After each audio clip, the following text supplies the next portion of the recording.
Even before the game's official release, Splatoon 3 has provided me with my favorite gaming experience of 2022 during the free-to-play Rock, Paper, Scissors Splatfest. Oh! I'm Pog! Come on, man, give me the W. Hey, 100% win rate on the tricolors. Don't ever give it to me again. I'm out of here.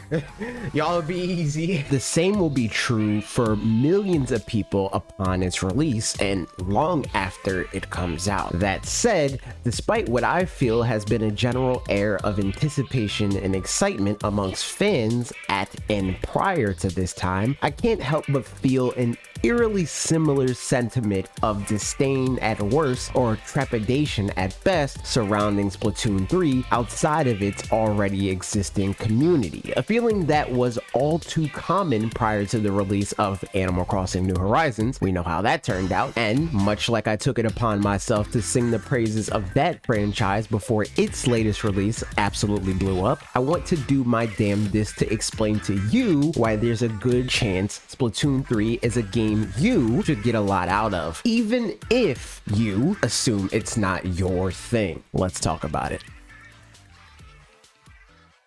Nintendo lacked any semblance of direction during the Wii U 3DS era. Their batting average was abysmal. Even Nintendo Directs, events that these days are generally seen as unanimously intriguing on some level, were usually a crapshoot during this time given Nintendo's divided development efforts between their two platforms. But 2014 was at least a little different to me because this one experimental attempt at a tired genre won me over from the moment they revealed it and instantly became my most anticipated game over the likes of 2015 contemporaries Mario Maker or the common fan favorite for that year, The Witcher 3. That was the better part of a decade ago, but everything that caught my attention back then has either remained the same or dramatically improved since. When the original Splatoon was revealed, the prospect of a shooter that's steeped in Nintendo's fine-tuned 3D platforming design concepts with well thought out cyclical mechanics was presented to me, my mind was blown. I mean, seriously. Just think of the genius that is a cover-based shooter where the weapon you shoot provides the cover you take, which in turn provides the ammo you shoot. It can be described as nothing short of brilliance. The movement is fluid, no pun intended, and I mean this sternly, not a pun guy. That's always been true and has since been even further refined with the additional universal movement-based abilities that are new to Splatoon 3. Everything about the core gameplay of Splatoon is seamless in the sense that everything you do, starting from the aforementioned movement, accomplishes something that directly impacts your goal, even if that thing isn't the goal. Like, take what the game bills as the main mode, Turf War. The point of this mode is obviously to claim the most turf by covering the map in your team's ink. Normal Inkling walk speed isn't great. You cover the turf to more efficiently traverse the map through what the game refers to as swim mode. This isn't Call of Duty, killing isn't the point. But when and if you do end up splatting the opposition, not only does the ensuing ink explosion from their defeat garner a bigger spot for your end goal, more importantly, it hinders the enemy team's ability to claim turf for themselves, which, assuming all things are equal in regard to both teams' inking ability, is the only guaranteed way to swing the momentum in either direction. Obviously, every time you fire a weapon, whether you mean to or not, you're covering turf in the process. This makes it easier for you to continue to cover more turf through the faster movement, while also making it harder for the enemy team both by slowing their movement and chipping away at their health. For that reason, amongst a few others, Splatoon is one of, if not the most accessible shooters out today. And it gets even better. Not great at aiming? There are several weapon types geared toward that. Feel like you'd better serve your team as support? There are weapons, sub-weapons, and specials to make that a reality. And the game does a great job of easing into all of this through different means we'll discuss. Given its top-notch approachability, it's good to know that you'll likely be able to make your player character look like you as well, at least as much as a humanoid squid can get to that. When it comes to character creation, the amount of skin tones are the most I've seen in recent memory for a Nintendo game, and the amount of hair options is pretty impressive as well, especially when you consider the fact that the Splatoon devs could have easily shrugged it off as something that doesn't apply for Inklings and Octolings. As a gamer that spent the majority of my life not being able to play a character with considerations like this has become a highlight of this series for me, and it's yet another thing that Splatoon continues to improve even further on from game to game. Better still is once you have your character, one of the main draws to the gameplay itself is the fact that there's all sorts of clothing and accessories to have your character dressed the way you want as well. And for gamers that love their games to give them a lot of things to unlock, there's a crazy amount of clothes and accessories to keep you occupied as you play the game. For fans of games where the carrot on the stick and or primary monetization strategy is the way your player character looks, i.e. Fortnite, there's value to be gleaned from this series' approach to cosmetics as well. You get rewarded for playing and winning with entirely free in-game currency to buy any and every piece of gear to make your character look the way you want. Also, Splatoon 3 is breaking new ground with how it's adding new stuff to customize your character through free seasonal catalog releases, which will give people a reason to at least jump in to get favorites from each season for the first few years of the game's life. And you'll be able to show all of that off to players in the equally as new locker feature. All good additions for a series with an already great approach to customization and expression of that. And for those that don't know, gear also has perks attached that are predetermined by default, but it is possible to personalize gear that you like aesthetically with perks you like in game, so no worries there if you were unaware.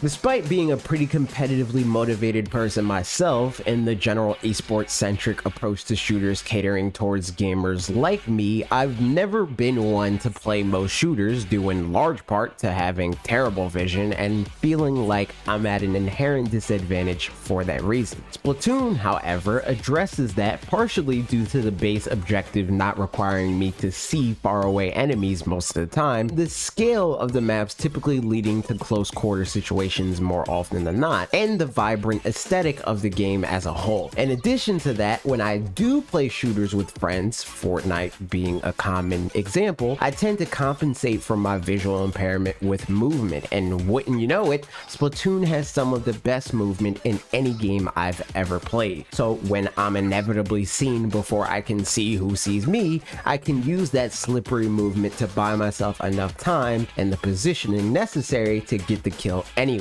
I alluded to it before, but additionally, there are also a decent amount of weapon types and variations that I believe there's at least one combo that feels right for you and or your level of shooting game prowess. Less specific to me, I'm sure a lot of others have their reservations when it comes to shooters. Take aiming, for example. Splatoon covers that twofold. On one end, there are entire weapon types that require little to no aiming ability at all to use in and out of combat. On the other end, as I mentioned before, you can be an asset to your team even if you aren't the most adept marksman or whatever, because every drop of ink you contribute on the ground helps the team in some way, whether it be by helping them more easily traverse the map, get the upper hand on an enemy, leaving them without as much ground to stand on, filling up your special gauge, which has any number of unique ways to contribute to your team standing in the match, or straight up accomplishing multiple main objectives across the myriad of game types. Splatoon 3 in particular even added end-of-game superlatives for things like most turf inked, splats, and so on. Hell, they even made the losing song happier to make people feel better about their L's. Damn, we got the... Yeah, like this song's mad happy. Thanks to this, no matter your skill level, you'll be able to enjoy this game. It's more than worth the asking price if you even have one friend that's interested in playing it with you, given the amount of content that's available to play together. On a similar token, Salmon Run is another example of this that, while not my favorite thing to play, it can serve as a fun alternative to the more competitive online modes in the game. Anyone that enjoys things like max rate adventures in Pokemon Sword and Shield, I'd highly recommend giving it a shot. It has a similar value proposition to those, and if you like the Splatoon mechanics, it's the most low impact way to experience it with friends without the fear of random people ruining your enjoyment. Perhaps the biggest sale to me in the dev support window of a Splatoon game's life is the Splatfest events. That said, another thing about me that you should know is I love when a game can become a social experience, and the Splatfest do a great job at facilitating that both inside and out of the game. People on the internet love to argue, and I gotta admit, give me some benign yet relatable thing to stand behind and literally fight for, in the video game of course, and I'm there armed to the gills. Anyone that's known me as a part of the Wolf Den game streams on YouTube, RIP, knows how much fun I have debating dumb stuff like are oranges better than apples, is cheesecake pie, or whatever other random thing comes to mind. Splatfests are that in gaming form with a dash of stand culture sprinkled in. I may not have cared about some specific themes from Splatoon 2, but you can bet your bottom dollar I was fighting to the death for whatever Marina wanted anyways, and Big Man may be the Marina stand-in this time around, just so we're clear. And the gameplay experience in the moment compounded on this fun, naturally, as you spend the weekend with a group of friends competing with opposing teams to become the statistical winner of the argument. To me, Splatfests have shades of the fun parts of Smash character reveals where everyone gets together to trade hopes and speculation beforehand and excitedly react to the event itself when it comes around. Only here, there's way better odds of not being disappointed and people aren't intolerable. Okay, I spent an appropriate amount of time focusing on what I feel is the headliner, being the multiplayer, and can now sing the single player content its praises. The single player experience, and especially Splatoon 2, was extremely understated in its marketing prior to the Octo expansion, and I'd personally argue that combination in particular can stand shoulder to shoulder with any other 3D platformer in terms of its scope and quality of content. How Long to Beat would agree. This content does a fantastic job of putting the Splatoon mechanics through their paces creatively, all the while teaching any inexperienced player everything they need to know to enjoy the other modes in the game. Splatoon 3 mixes this formula up even further with levels that take advantage of your new small fry companion, Little Buddy, along with the aforementioned new deflect and movement Inkling abilities, which will almost definitely directly add even more mechanics to the fray for level design inspiration. This isn't to lead anybody to believe this franchise is a single player centric affair by any means. Splatoon is a series that is primarily focused on its multiplayer. Many people know this. That said, I think a lot of people see that and assume it's a worse standalone experience for it. This isn't true. This description could be attributed to Pokemon games for the vast majority of that franchise's existence. Yet and still, plenty of Pokemon fans buy those games for their single player component. The same can be done here. Splatoon 3 specifically also has the single player only, at launch, tabletop turf war game. Not really my thing, but fans of things like Gwent and The Witcher 3 may appreciate an option like this as well. Also, although I personally haven't experienced it yet given the time of this video's creation, I'm willing to bet the paid DLC for Splatoon 3 will only further underscore the value this game provides to people that can't or refuse to experience the multiplayer for whatever reason. The Octo expansion was some of the most fun I've had with previous entries in the series. Splatoon 3 is picking up where that DLC left off with the same difficulty level adjacent loadout selection that afford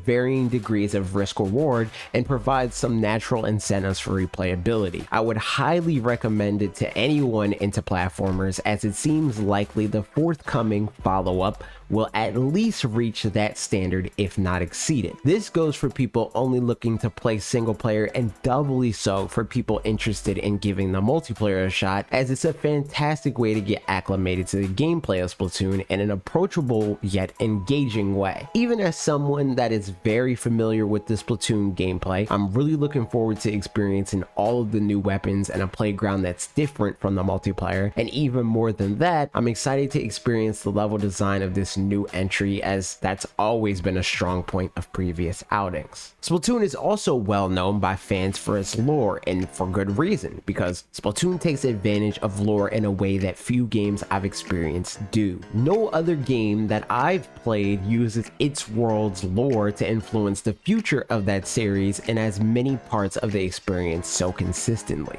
Characters that have nothing at all to do with the story at large grow and change from game to game.